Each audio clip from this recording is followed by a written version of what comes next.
नमस्कार. योगिता होम फूड्समध्ये तुम्हा सर्वांचं स्वागत आहे. तर आज आपण मस्त असं मटण दालच्या सोबत खाण्यासाठी मसाला राईस बनवणार आहोत आणि तुम्ही बघू शकता इथं किती मस्त सुटसुटीत आणि मोकळा असा आपला इथं राईस तयार झालेला आहे. तर अशा पद्धतीचा राईस बनवायला घेऊया आणि त्यासाठी लागणारे साहित्य बघूया. तर बघा, अशा पद्धतीचा बासमती राईस घेतलेला आहे. 1 किलो लांब तांदूळ घेतलेला आहे आणि आता हा तांदूळ आपल्याला स्वच्छ धुवायचा आहे आणि 1 तासभर भिजत ठेवायचं आहे. तर इथे बघा, मोठं ताट घेतलेलं आहे, परात घेतलेला आहे, त्यामध्ये तांदूळ काढून घेतलेला आहे आणि हे तांदूळ आपल्याला 2-3 पाण्याने स्वच्छ धुवून घ्यायचं आहे. स्वच्छ धुवून झालं की यामध्ये पाणी ओतायचं आणि 1 ते 1.5 तास हे तांदूळ भिजत ठेवायचा. तुम्ही बघू शकता इथं तांदूळ धुवून झालेला आहे आणि हे तांदूळ आता आपण 1 तासभर भिजायला ठेवूया. तुमच्याकडे जर वेळ असेल तर 1-2 तास पण तुम्ही ठेवू शकता, कारण भात छान असा मोकळा आणि सुटसुटीत होतो. तर इथे बघा, छान असा आपला तांदूळ भिजलेला आहे, 1 तास झालेला आहे. तर आता मसाला राईस बनवण्यासाठी काय काय साहित्य लागणार आहे ते बघूया.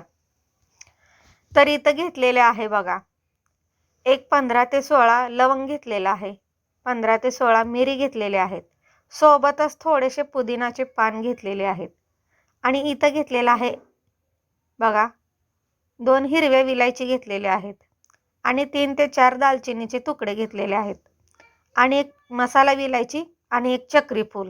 त्यासोबत घेतलेला आहे बघा अर्धा चमचा असा शहाजिरे घेतलेला आहे, 2 मोठे चमचे आले लसूण पेस्ट घेतलेला आहे आणि तेजपान आणि अशा पद्धतीने एकातून 2 मिरची कट करून घेतलेली आहे. सोबतच 5 ते 6 उभे आकाराचे कांदे कट करून घेतलेले आहेत. तर आता गॅसवरती पातेलं ठेवलेलं आहे आणि आता यामध्ये तेल ओतून घेऊया. तेल तुम्ही कमी जास्त करू शकता. तर इथं आपण 1 किलो मसाला राईस बनवणार आहोत, त्यासाठी इथं 125 ग्राम तेल ओतलेलं आहे.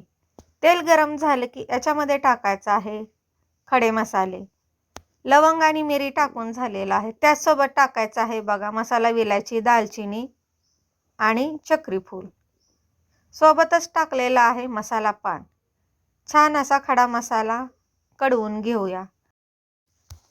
1-2 मिनिट मसाला छान कडला की याच्यामध्ये टाकायचा आहे हिरवी मिरची आणि चिरून घेतलेला कांदा. दोन्ही मिळून सर्व फ्राय करून घेऊया. कांदा हलकासा आपल्याला गुलाबी रंगावरती फ्राय करून घ्यायचं आहे. कांदा आणि हिरवी मिरची छान असे 4 ते 5 मिनिट गुलाबी रंगावरती फ्राय करून घेतलेला आहे. काळपट करायचं नाही किंवा कांदा करपवायचा नाही. इथे बघा, छान असा गुलाबी रंगावरती आपण कांदा परतून घेतलेला आहे आणि आता यामध्ये टाकलेला आहे आलं लसूण पेस्ट आणि पुदिन्याचे पान. तर हा मसाला आपल्याला छान असा फ्राय करून घ्यायचा आहे. तर इथे बघू शकता तुम्ही कांद्याचा कलर पण छान असा बदललेला आहे आणि अशा पद्धतीचा आपण मसाला फ्राय करून घेतलेला आहे. तुम्ही बघू शकता जास्त करपलेलं पण नाही किंवा जास्त लालसर पण झालेलं नाही. असा गुलाबी रंगावर आपण हा कांदा छान असं आणि सर्व मसाले भाजून घेतलेले आहेत. मसाला भात करण्यासाठी आता पाणी पाहिजे आपल्याला. तर फोडणीमध्ये ओतण्यासाठी आपल्याला इथं गरम पाण्याचा वापर करायचा आहे. तर यामध्ये गरम पाणी टाकलेलं आहे. तर पाण्याची छान अशी उकळी काढून घेऊया. तर तुम्ही बघा, इथं छान असं आपली फोडणी पण बसलेली आहे आणि मसाले छान कळलेले आहेत. इथं टाकलेलं आहे चवीनुसार मीठ टाकलेलं आहे आणि पाण्याची मोठ्या गॅसवरती उकळी काढून घेऊया.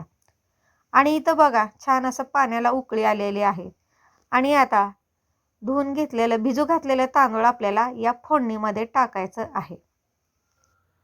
तर जितका वेळ तुम्ही तांदूळ भिजायला ठेवेल तितकं छान असा आपला भात सुटसुटीत आणि मोकळा होतो, अजिबात चिकट होत नाही. आणि इथं बघा, उकळत्या पाण्यामध्ये आपण तांदूळ सर्व टाकलेला आहे. मोठा गॅस करायचा आणि या भाताला छान अशी उकळी काढायची. तर सर्व तांदूळ आपण पातेल्यामध्ये टाकलेला आहे धुवून आणि हलकंसं फिरवून घेऊया आणि उकळी आल्यानंतर बघूया. तर इथं बघा, मोठ्या गॅसवरती आपण हे भात छान असं उकळवून घेतलेलं आहे आणि आता करूया गॅस बारीक करूया आणि भात छान असं फिरवून घेतलेला आहे. यावरती झाकण लावायचं आणि 10 ते 12 मिनिट बारीक गॅसवरती हा भात शिजवून घ्यायचा.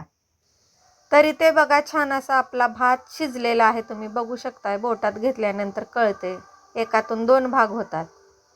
आणि आता या भातामध्ये आपल्याला कलर टाकायचा आहे. कलर तुम्ही तुमच्या आवडीप्रमाणे टाका. तर मी इथं पिवळा कलर टाकलेला आहे, येलो कलर टाकलेला आहे. तर आता आपला कलर टाकून झालेला आहे. तर इथे आपल्याला गॅस बंद करायचा आहे आणि यावरती झाकण लावायचं. तर इथे बघा आपला भात खाण्यासाठी तयार झालेला आहे. आणि तुम्ही बघू शकता, जवळून दाखवते तुम्हाला, किती मस्त असा आपला इथं मसाला राईस मसाले भात तयार झालेला आहे दालच्या सोबत खाण्यासाठी. आणि एकदम सुटसुटीत आणि मोकळा असा आपला इथं भात तयार झालेला आहे. तर आजची रेसिपी तुम्हाला कशी वाटली कमेंट करून नक्की सांगा. व्हिडिओ आवडल्यास लाईक करा, चॅनेलला सबस्क्राईब करा, शेअर करा, बनवून बघा. धन्यवाद.